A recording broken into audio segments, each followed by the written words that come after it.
Thank you for that, Kristín Vala. Our next speaker is Clifford Frei.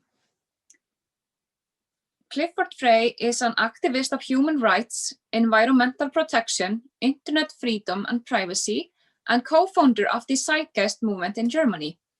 With a background in computer science, graphic art, and linguistics. His involvement in the movement first began in Berlin during his studies when the movement was first founded. He, along with other Europeans, created a lot of the framework, projects, and events that has been co-created in an open source format throughout the rest of the movement. He has been globally active in the movement and mostly involved with TCM, Germany, Austria, Switzerland, Sweden, Ukraine, and Iceland. Other involvement of his has been in sustainable and ecological development of architecture, emission-free, ecological cargo sailing, and cultural and art performances. Welcome, Clifford. So before I begin, not to be so exclusive, but I do have a few words that I would like to say, particularly to people here in Iceland. So just a few words. Bara, ég hefur dreymt þennan dag og bara ég vissi ekki aldrei hvernig þetta átti að gerast.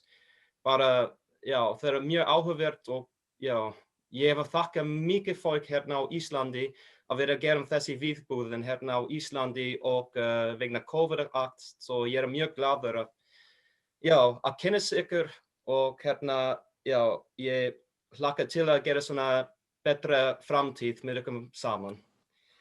So it's been a real big pleasure, and since, this wouldn't have been possible without all of you, and just how much of a difficult event this was to help organize. It's just, I'm very happy that we're here right now making this happen. So I am talking about Koto CoOp. Basically what this is going to be about is, this is a lot of not only a vision, but it's an actual project and foundation basically that is in the process right now.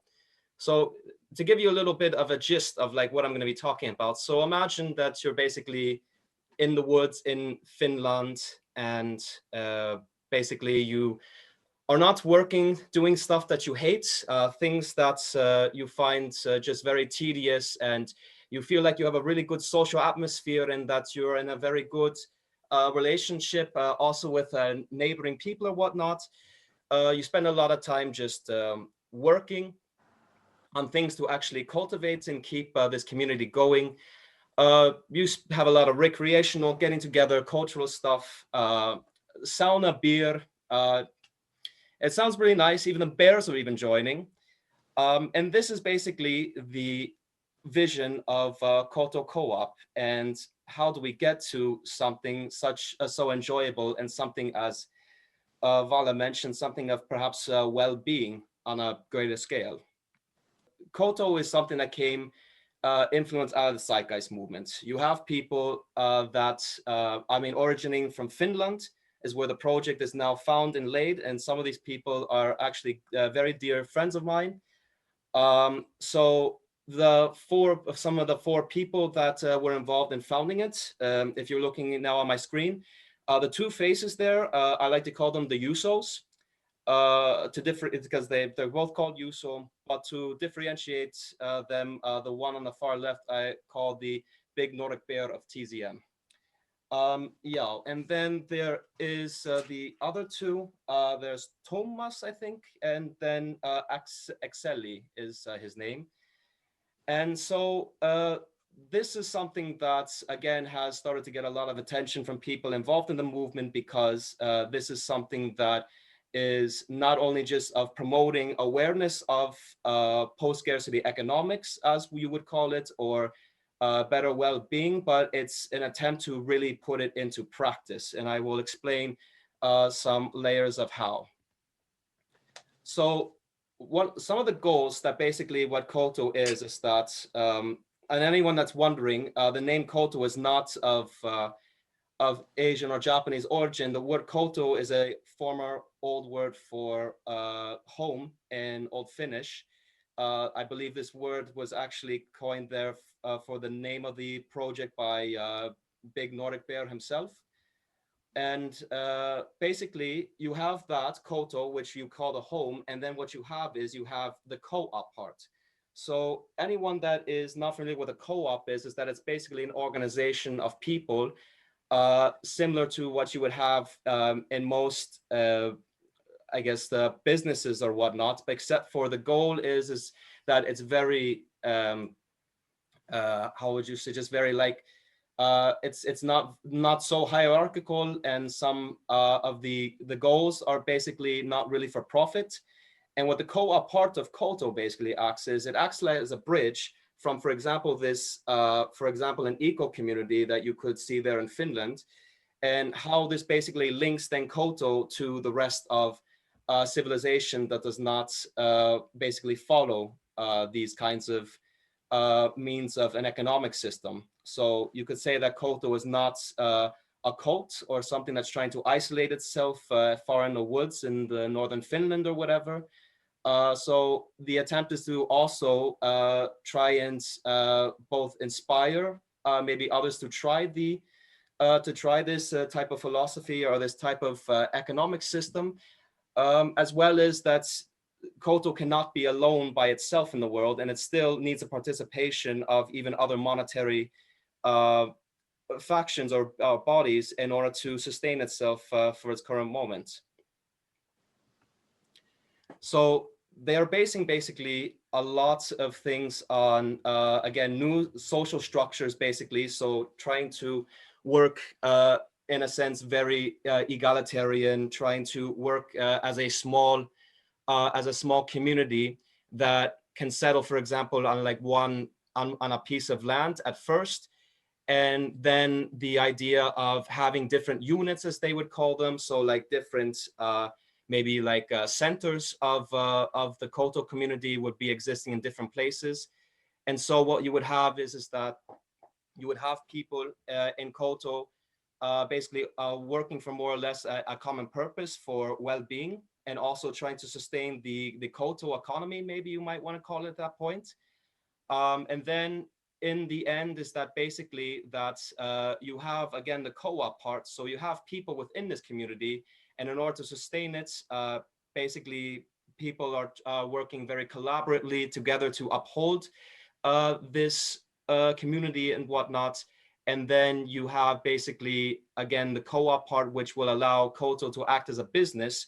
So it can produce services to those outside of the Koto economy to try and either reimburse or also to give them some kind of ground leverage, so that they can go ahead and either, if they have to buy stuff from other corporations or from other people, that basically it's not just living in teepees in the woods or chopping down trees to make houses or whatever. That's basically not what Koto is trying to go for. It is basically just being another complete isolated eco village, or one that does not have like such goal in mind.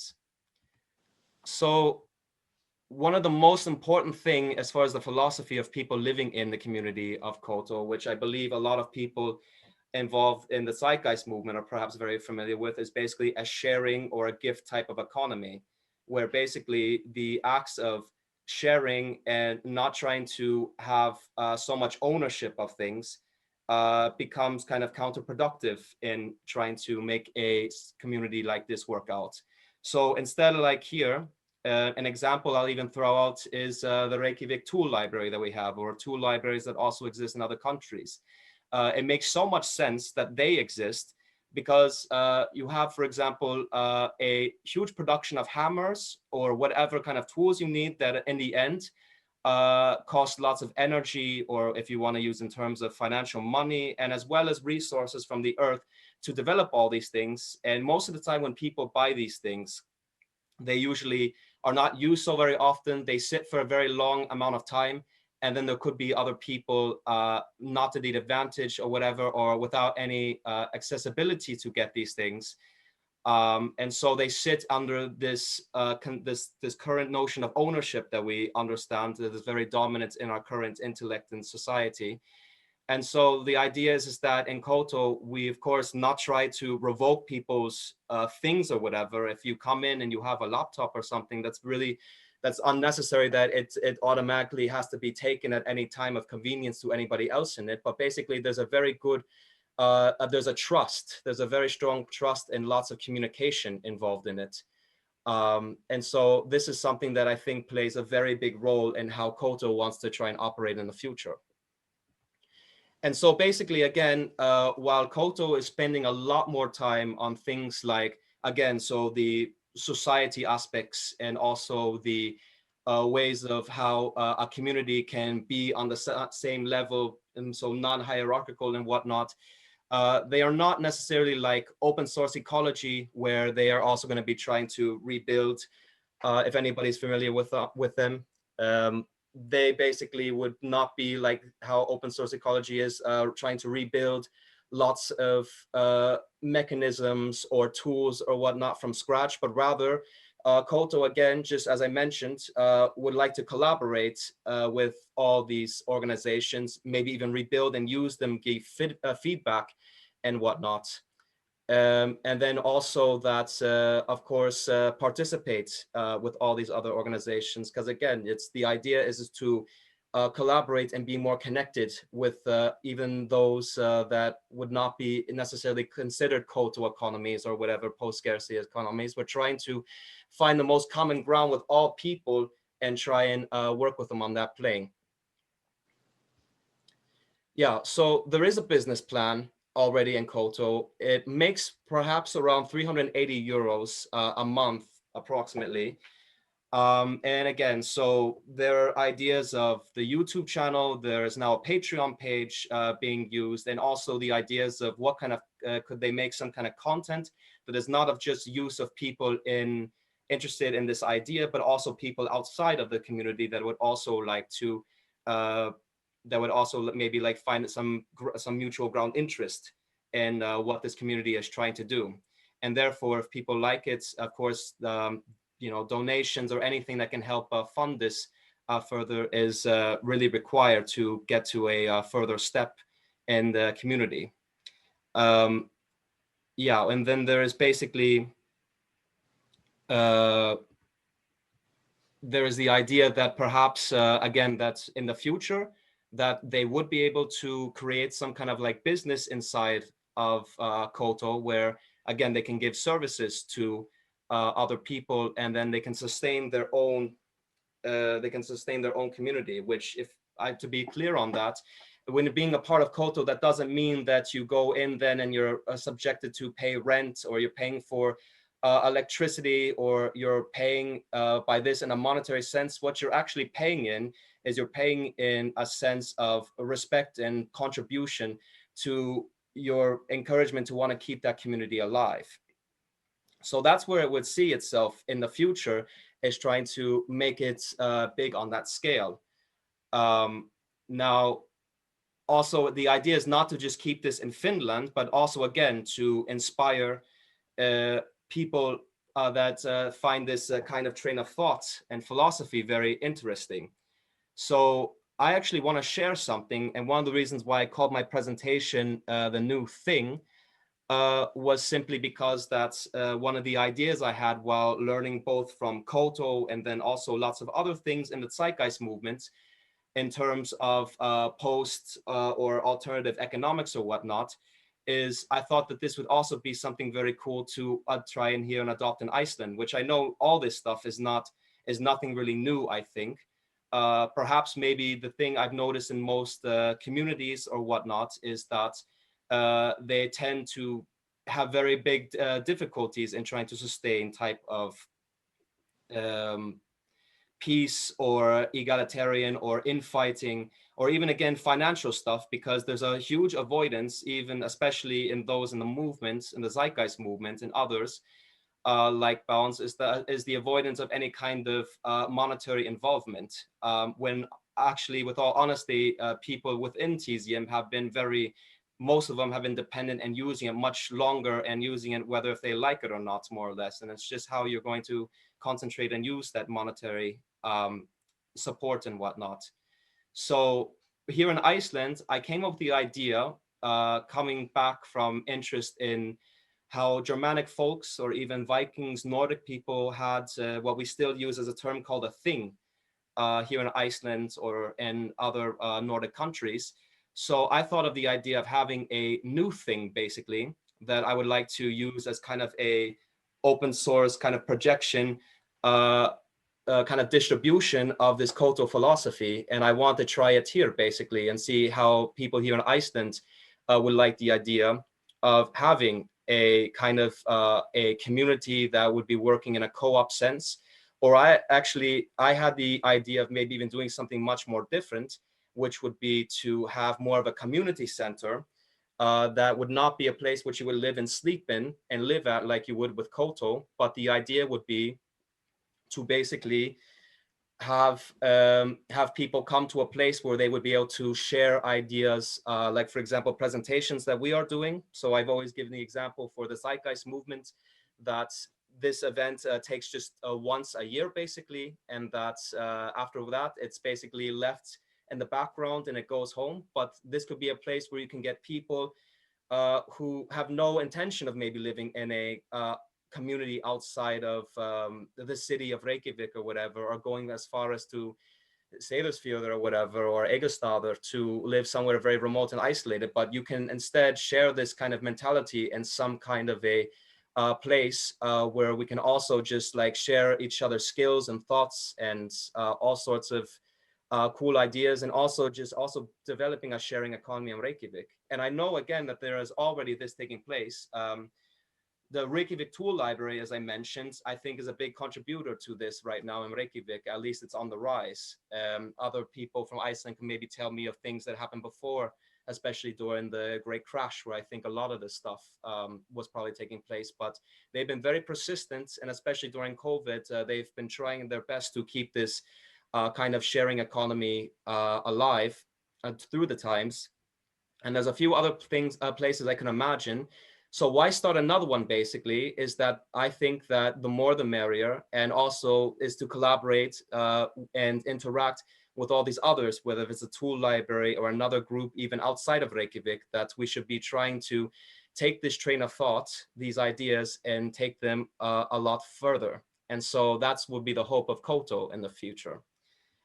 And so basically it's just, yeah, it's not about trying to project a model of efficiency or trying to make a superior post-economic system, but again, it's all about, as I would say, as Vala was talking about with well-being, that it's all about that we just want to live well. We don't want to fight, and we don't want to be overly confrontational and projecting things that upset us about things in life, but we would much rather put a lot of this stuff beside us, or keep it very minimal, and really enjoy a lot of stuff that maybe a lot of us forget because of difficult times and things that we're perhaps not very satisfied with in our current economic system. So it depends a lot on how Koto in the future, because of course I actually want to go to Finland and visit the project. They're right now actually looking at some land that they want to buy to start the co-op in Koto. I'm looking at some basic pieces of land. They're just judging how far it is from Helsinki, because again, the point is not to be isolated, but in contact rather. So we will see how that goes. And also here in the future in Iceland, like I will be trying to look for people that also would share that vision here in Iceland to also start something very similar, and hope that they can basically find interest in this. And I hope also people all over the world, basically, that we're basically starting a new thought of ideas, or new thought of communities, I should say, and what that means, community. So I will also then conclude, something that has come to mind actually early this morning is that a lot of people, I could have maybe a lot of assumptions about this, and thinking about how is any of this possible? Again, I think that this approach of Koto, starting very, very small in a smart community, which all communities that want to reach a mass level effect always starts at the micro level before they become the macro. And how is this really going to succeed? Will it ever make enough money? Will infight also be the fate of Koto and all these other new ideas or whatnot? I don't think so. And again, no pun intended, but I really do think it is the new thing to try these things out and to inspire other levels of society, basically, from these small scale projects and models. And I'll just conclude also with something that I remember what Birgitta Jonsdottir told me when I first met her 3 years ago. And that was in terms of, especially when trying to be very democratic and trying to be, in a sense, egalitarian in these things, that it's very important to basically tend or trim the weeds and whatnot in the garden of democracy. And I've taken that to heart. She said it a lot better than I did in much detail, but I understood what she meant. And I've meditated on it for all those 3 years. And I think that that is something that especially all of us, whether involved in a community or in a nonprofit that tends to get rid of hierarchies and whatnot, have to really keep in mind that this is not something you rely on an automatic machine to do all the work for you and whatnot. And that this is something that has to really come from something that you really want, you feel passionate for. And again, that it's something that you think it's worth living your life for. And I think in the end, all that stuff and motivation will prevail in making things like Koto and a lot more societies of well-being possible. So, kiitos, tack för.